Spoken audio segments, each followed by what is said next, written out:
On today's podcast, we are going to review some key points from a book by someone whose name we can definitely we can pronounce this. Even we can pronounce this name. Meg Jay. Meg Jay. And the title of the book is The Defining Decade, and we have it standing here, right here in between us. Now, we didn't have a chance to interview Meg Jay for this, but there are some really important points in this book that we just thought we would talk about. Right. This is a topic, this was recommended to me by my daughter, actually, who's a 20-something, okay? And she read it, and she said, Dad, you've been talking about, she knows that we talk and write about failure to launch, right. And those sorts of issues that are relevant to 20-year-olds, and the 20 being the new 30 and all that. And teenagers want to look like 20-somethings, and the housewives of America want to look like they're 29, you know, that everybody wants to be in their 20s, except the people who are in their 20s. And so she suggested that I read this book. And it was an absolutely fascinating read. Meg Jay is an assistant professor at the University of Virginia, got her doctorate at Berkeley, University of California, Berkeley. And she bases this book on a study that was done by a joint project at Boston University and the University of Michigan, two of our premier universities.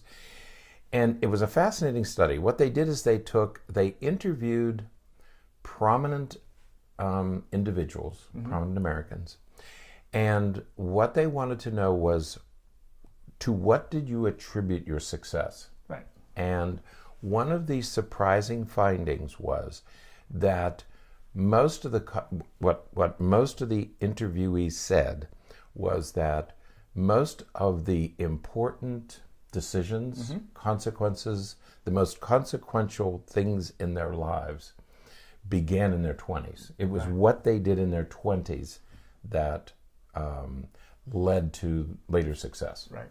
Now, in building on that, one of the really important and very interesting things that was mentioned was that about 80% of life's defining events occur prior to the age of 35. That's right. And most of them within that decade of the 20s. That's right. And that's what was surprising here, is that so much of what you later become, all that groundwork really occurs in your 20s, maybe a few years of your 30s, but essentially in your 20s. So what we did, I mean, we can't talk about the entire book, it would take too long, but the book is divided into 3 chapters. The first chapter is about work, the second is about love and relationships, and the third is about brain development. Right.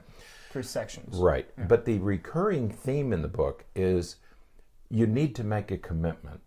Now that we know what the 20s represent, because what has happened in the past 20 to 30 years, I would say, since the 70s, and really since the appearance of birth control. Okay, that birth control created a whole new culture, because prior to that, prior to the 70s, as she says in the book, people went, for hundreds of years, people went from being sons and daughters to being husbands and wives. Right. And it was, boy, I did that. Right. I mean, I went from a college student to a husband, married at 22 or 23.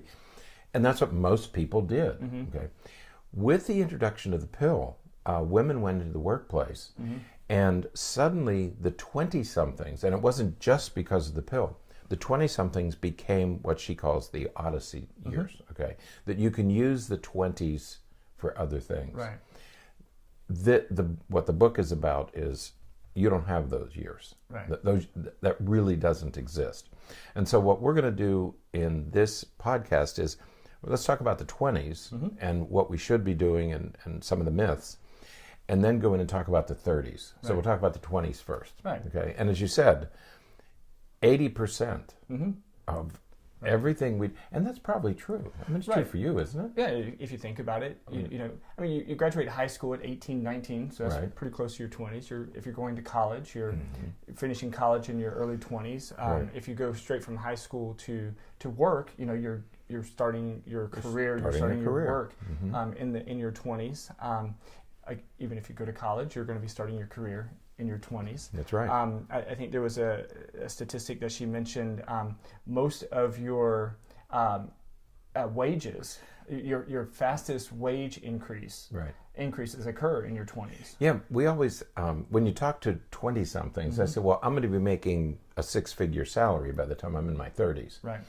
Not unless you start in your 20s. Right. I mean, you might, if you go to medical school or law school and you graduate in your late 20s, you may start out at a higher salary. You may or may not.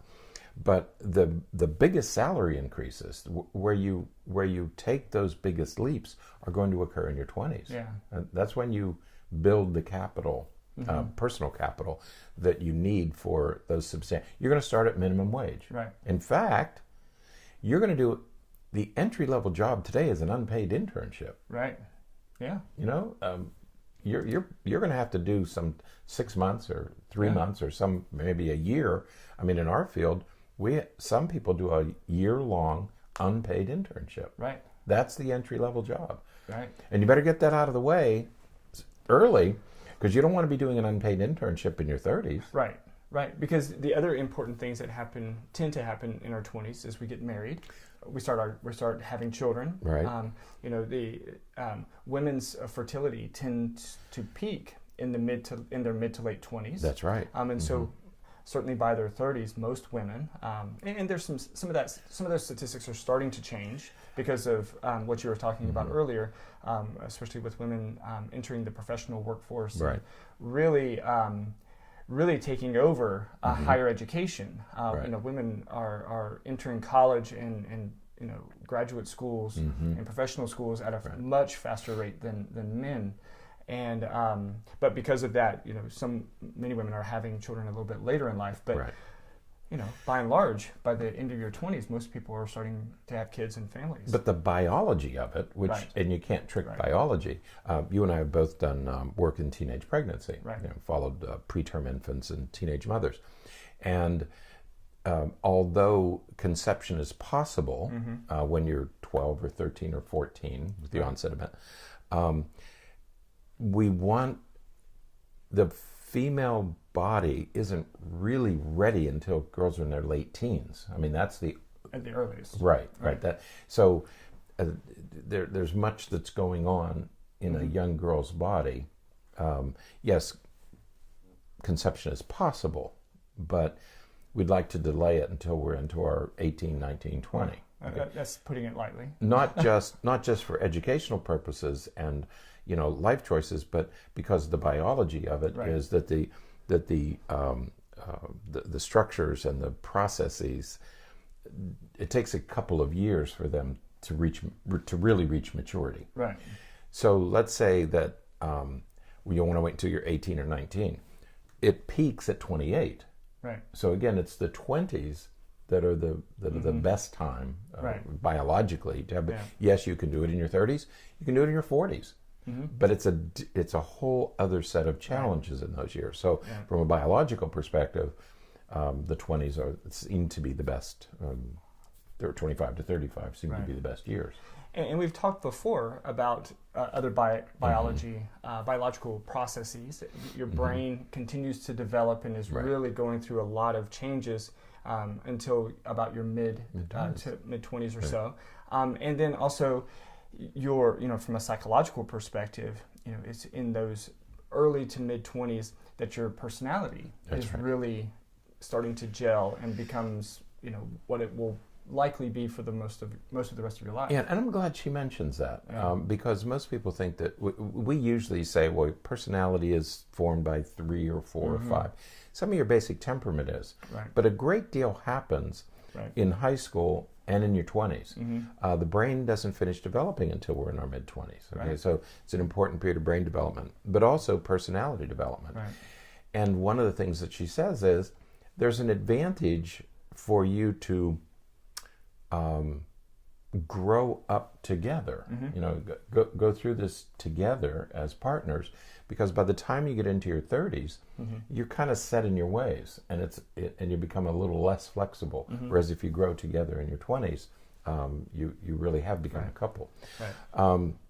Anyway, the Odyssey years. Yes. Okay. many people tend to think of the 20s as these are time when I can sort of travel around and do what I want and waste my time, and it's led to some new names, right? Which is kind of amusing. Twixters. Isn't there a candy bar called Twix? Yes. Twix. So Twixters, because they're between. Okay. Kidults. Right. Kids that are adults. That's right. Adults who are kids. Pre-adults and adultolescents. Right. Somewhere between an adolescent and an adult. Right. So we have this new vocabulary. And because many people tend to think of their 20s as I'll go to college and then I'll travel around and I'll take a year off, and they call it a gap year. I'll take some time off and I'll just I'll work in a coffee shop, or I'll, do some things that, because I got to figure out what I'm going to do.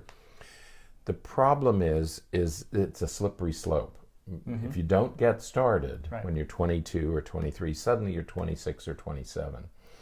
And what's happening to people who go to Miss Jay's private practice is they end up saying, I have nothing to show for my 20s. Right. And that's the catastrophe, is that I have nothing to show for it. Right. I've traveled around, I've been to Europe, I've been a barista, I've worked part-time, I've worked 3 or 4 part-time jobs, but I really have nothing to show for it since I graduated from college. Right. Well, and we've discussed before, there is a theorist, or Erik Erikson. Erik Erikson talked a lot about these stages of psychosocial and psychological development, and he talked about during the adolescent years we are working really diligently to create our identity, who we are. We're trying to sort of stake our claim as far as our identity, who we want to be, who we want to be like, who we're going to emulate. Right. And I like that she mentions that while we do that during adolescence, it's during the 20s that we are actually engaging in things to formalize that. That's right. That's because if you identify yourself as a working professional, or you identify yourself as a family man or a family woman, or whatever it is that you work to identify, create as your identity during those adolescent years, you are doing things in your 20s to make that a reality. That's right. An excellent point. And she talks about Erikson in the book. She mentions him by name. And we use our adolescent years to decide who we are. Right. When we say personality develops later, your basic temperament is set by 3 or 4 or 5. Right. But a great deal of our identity doesn't occur until gender identity and you think about athletes. Okay, you decide in your teenage years. Most kids drop out of kids sports by 12 or 13. Okay, those who go on then have to make a decision. Am I going to be a college athlete? Okay. And if you're going to be a professional athlete, that happens in your 20s. You're done in your 30s. Most people are. I mean, Tom Brady is a rare exception, or Drew Brees. But most of that occurs in our 20s. I mean, in that regard, she's right, that we defined ourselves in our teenage years, and we became that in our 20s. Right. And by the time we're in our 30s, we're headed on the other side of that. Right. Yeah, so to your point about taking a year off, or I don't want to say wasting those years, because part of your identity could be that of a world traveler, and so you take a year off and you travel some. That is helping to formulate your identity. So it does depend on how you see yourself and what your goals and aspirations and and all are. But if you're identifying yourself as a as a professional working in a practice or in a business somewhere, and you take a year or 2 or 3 off before you go to before you go to school, or before you gain some of that training, now you're losing those really important years where you are building what we refer to as identity capital. She calls it identity capital, right? And you have to build that in your 20s. Right. You can't wait until you're in your 30s. You can travel for a year or 2. You're building identity capital. That's stuff that's going to go on your resume. So some of it is resume building, and some of it is personal development. But yes, it's the time to build identity capital. That's one of the uses for the 20s. Right. Yep. And building upon that, I like how she talked about how that works with relationships. That's right. You know, Right. Because you're creating that identity capital, because you're really working to formulate who you are, you're making who you are during your 20s. Right. You identify it in your teens, you make it in your 20s. That's when it's really important to be in, That's right. Find those important relationships in your life, because then you're doing that together. Right. If you and your partner are working together to find your individual or to formulate, create your individual identities, you're going to be doing that together, Right. and then you're going to be able to grow together and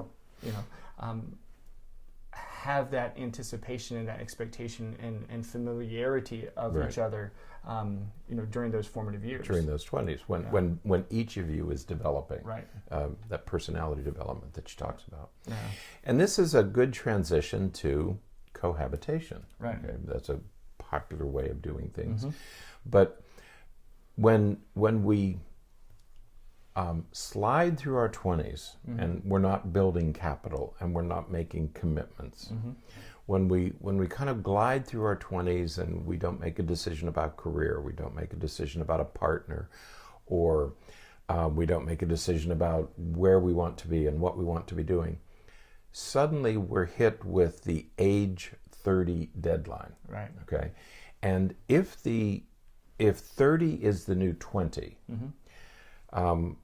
if in my generation we said by my 20s I have to be at a certain place, if they're saying by my 30s I have to be in a certain place, the 30s, and we're gonna get to that in a minute, the 30s create a whole new set of challenges. Right. If you do in your 30s, it's more difficult to do in your 30s what you should have done in your 20s. Right. Okay, Right. And so she mentions one woman in the book. She talks about one woman who said, "Well, I'm 27. I want to date. I want to do some things, and I don't want to make any serious commitments or anything." But suddenly, 2 or 3 years later, she's looking at 30, Right. and now she's thinking, "Whoa, now I have to get serious." Right. Well, everybody else is already married, and they're already raising families, and they already have children, and so it's much more limited at 30 than it was at 33 than it was at 23. Right. Okay? So you think you have time in your 20s to waste them, but you really don't. Right. And then she talks about cohabitation. Yeah, she doesn't seem to be a fan. I don't think well, the wonderful analogy she uses, she calls it's like musical chairs. In your 20s, the music play, if you're all familiar with the children's game of musical chairs, where the music begins and you all move around the chairs, and then when it stops, everybody sits down. Okay, and we treat relationships like musical chairs. Right. Suddenly, the music stops in our 30s. Okay, because it's no longer done that way when you're in your 30s, and it's a terrifying. She calls it the age 30 deadline, because now you only have a few years when you begin to approach that. The biology again becomes a reality, and you say, well, I'll get married by the time I'm 32, and then I can have a family when I'm 35, and it's very different then. The challenges are very, very different in your 30s, and there's a pressure to do it that didn't exist in your 20s. Right. Okay? Yeah. And so, but she doesn't seem to be a fan of cohabitation. No. And she talks about the significant increase. But it is, she again, kind of consistent with her theme, kind of attributes it to a lack of commitment. A lack of, when you're not committed to formulating, creating your identity, when you're not committed to what you're going to achieving some of those personal and professional goals. Right. If you're not committed to identifying and finding that relationship, that's going to be really critical for you throughout the course of the rest of your life. Right. You're playing with that same sort of risk of being too late. Right. And she mentions these wonderful statistics. She said in 1960, there were approximately 500,000 couples who were cohabitating. Right. In 2012, 8 million were cohabitating. So yes, it's become very, very popular. Right. And once again, we've convinced ourselves that cohabitation is a good idea because we get used to each other, and sort of like a test drive, we can see if we really want to be in this relationship. And she said, actually, the data don't support that cohabitating leads to more stable marriages. After 25, it doesn't matter whether you live together or not. The divorce rates are the same.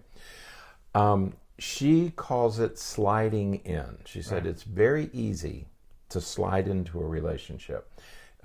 You start dating, then you have an exclusive relationship with one person, and then you start sleeping together, and from sleeping together once in a while you sleep together more frequently, and then you sort of move your stuff in and you set up housekeeping too. You're not getting married, but you're sort of sliding into a relationship.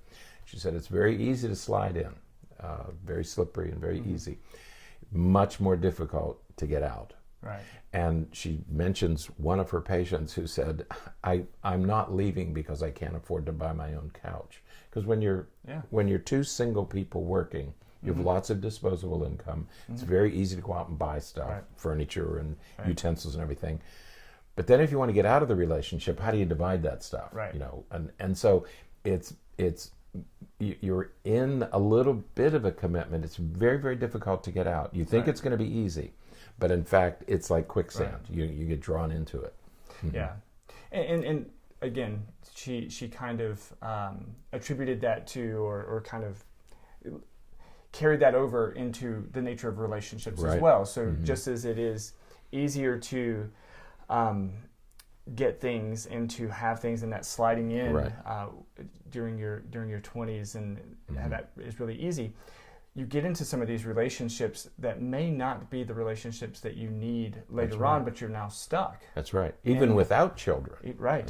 You're stuck. Yeah. You give couches, and you have division of property that we don't account for in our country. Yeah, and she refers to the setup costs and the switching costs. Right. The setup costs are cheap. Right. It's easy to get things set up. Yeah. Switching, changing, much more difficult. Right. Right. Yeah.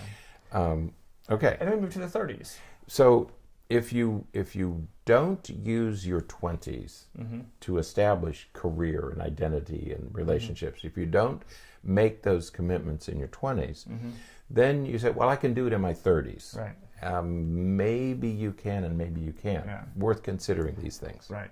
The first thing that she mentions and is absolutely true. Right. And that is that everything slows down in your 30s. That's right. Your 20s, and when you think back to your 20s pass by so fast. It's like all of a sudden they're done. Right. But your 30s start to slow down, and not slow down necessarily in a good way. Right. That's right. It's more difficult to do things, and I think that her points go very well with the idea of your when we think about relationships, your selection pool. The pool. Yes. The pool from which you fish. When you're in college, let's say, you're at a college and there's 30,000 other people in your age range. All in your age range. Right. The fishing pool that you're going into to try to find a partner is pretty big. It's the ocean. Right. Okay. I mean, here you are, 30,000 people in your age range. Right. What? It will never be like that again. It'll never. You think you have time. Right. And then, but as soon as you finish college and you go to work, that's right. Now your pool is getting smaller. Right. Maybe, again, in your 20s, maybe you still go to clubs, or you go to parties, or you go to bars and stuff like that. And so it's not 30,000, but... And it depends where you live. Right. If you live in a small a town of 100,000, let's say, right, that's a pretty small. Yeah. The group in there are 50 million of you, but if you live in a town of 100,000 people, there aren't many available 25 and 26-year-olds. Right. Okay. And so you can feel the pool shrink. Right. And people talk about that. Right. When I was in college, I had all these people at the same age. Now I'm 23 or 24, and there's just a handful. If you live in a large city, there's a larger pool. Right. Like if you go to Washington, D.C., where you have a lot of young single professionals, the pool in your 20s is still pretty big. Right. It shrinks dramatically in your as you get in 30s. your 30s, it's Now it's tiny. yeah. Okay, now it really shrinks. Right. So one of the disadvantages of waiting until you're in your 20s, you're going to have a lot fewer fish. Right. So many of those opportunities are going to dry up. Right. And this is what she not means gonna by fewer consequential things are going to happen. Right. So the pool from which you look for partners is going to dry up. You are typically done with school by the time you're in your 30s, and so you are going to be more likely to be set in whatever career or whatever. Like it or not. Even worldview, sometimes that's going to be now set, and that's where you're going to be. And few people change, political perspectives or religious or life, big life perspectives. Few people change those once they're in their 30s. When you think of what a person who goes through medical school or law school or a PhD program, if you extend your education, okay, so you're either going to extend your education or you're going to have a job when you're through those 20s. So much happens to you in a PhD program, an MD program, or a law school program, that by the time you're through, you've done so many things by the time you get to your late 20s. Right. When you get to your 30s, now you're channeled in a career, and you don't have these broad, varied experiences. You have very narrow experiences because now you're in a much narrower place. You are a physician, you are an attorney, you are a businessman, you are a teacher. You're not going to go out and reinvent yourself as you did in your 20s. Okay, that's what she means by consequential experiences. Right. And so because so much of that should be formed in your 20s. That's right. The other thing that happens in your 30s is now you have highly energetic, motivated, energized younger people as competition coming after. And so you're starting to look for jobs in your 30s. Now you have people who are maybe 10 years younger than you with the same, if not more, education than you. That's right. The same or maybe even more experience than you, depending on how you spent your 20s. And it's going to be very difficult for you to find work. Of course, it's easier in your 30s than it will be in your 40s. But every decade thereafter gets more and more difficult. Right. If you say, well, I'm going to figure myself out in my 20s, I'll start my career in my 30s. You're starting your career in your 30s, others are starting in their 20s. It's very likely that you could be supervised by somebody much younger than you. Okay? And you're going to be expecting, and you're going to need to make more money in your 30s. You're still going to be at a starting salary. That's easy to do when you're 24 or 25, and you don't have children and you're single, and you can share expenses. But if you're married at 35, or you have children at 35, you're going to need more income, but you're still going to be at entry level, because you burned up those 10 years during your 20s. So 30s present a whole new set of challenges. And I like, she refers to this as the tyranny of should. The tyranny of should. And it's during our 30s that we start to say, I should have done this. I should have done that. I wish I would have been here. I wish I would have done that. I wish I wouldn't have done that. And that tyranny of should is really a driving factor for things that we see people for, like depression and anxiety and some of those kinds of issues, things that really start to hit people in their 30s because they didn't do some of the things in their 20s that they should have done. That's right. Avoid that in your 30s is use your 20s to say, this is what I really want to do. Many people say, well, I should move away from my hometown, or I should go to Washington, D.C., or I should move to New York, or I should. That's the tyranny of should. Okay. Decide what you want to do and where you want to do it. If you want to return to your hometown, there's no embarrassment in that. Return to your hometown and make the life that you want to make for yourself. Absolutely. Don't think of, well, I should do this and I should. It's your life. Make a decision, make a commitment, live the life that you want to live. So, and you referred to, one of the final things that she mentioned as we were talking about the pool, and I didn't have the stats up when we were talking about it, but 50% of Americans are married by the time they're 30. That's right. 75% are married by the time they're 35, and 85% are married by the time they're 40. That's right. We think that everybody's cohabitating and that nobody's getting married anymore. We're the most marrying nation in the world. Yeah. We marry more than anybody else in the world. Yeah. And more times. Right. And more often. That's right. Yeah. There's one other thought here that I wanted to mention. What? 25%. One of the things that 20-somethings complain about is that if we were told that if we went to college, and as a matter that if we went to college, these wonderful things would happen. And for a long time, that was what we did tell people. Right. Then the recession hit, 2008, and the recession hit. And the statistics now are alarming. 25% of young people are unemployed. We have about less than 4% unemployment in our country today. But a higher percentage of 20-somethings are unemployed. Right.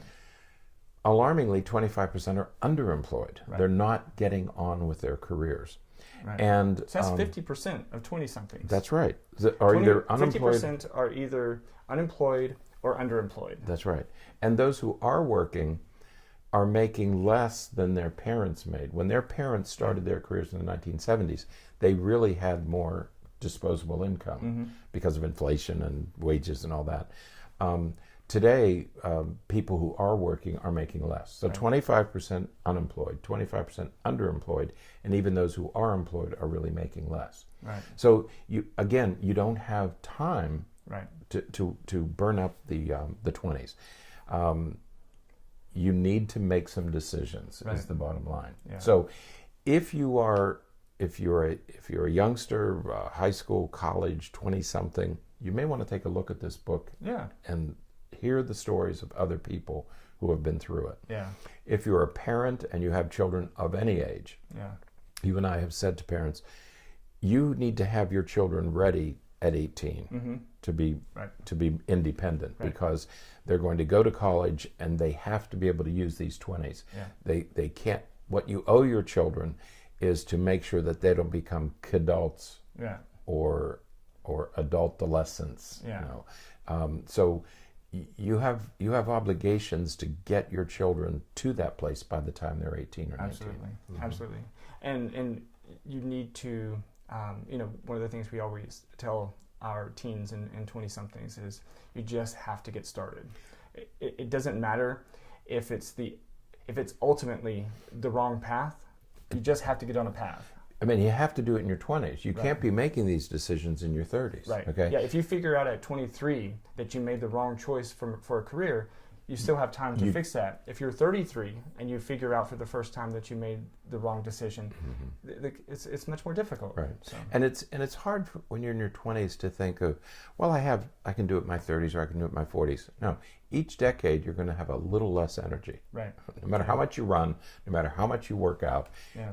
You are going to wear down. The other thing that's going to happen is you're going to have other people to take care of. Right.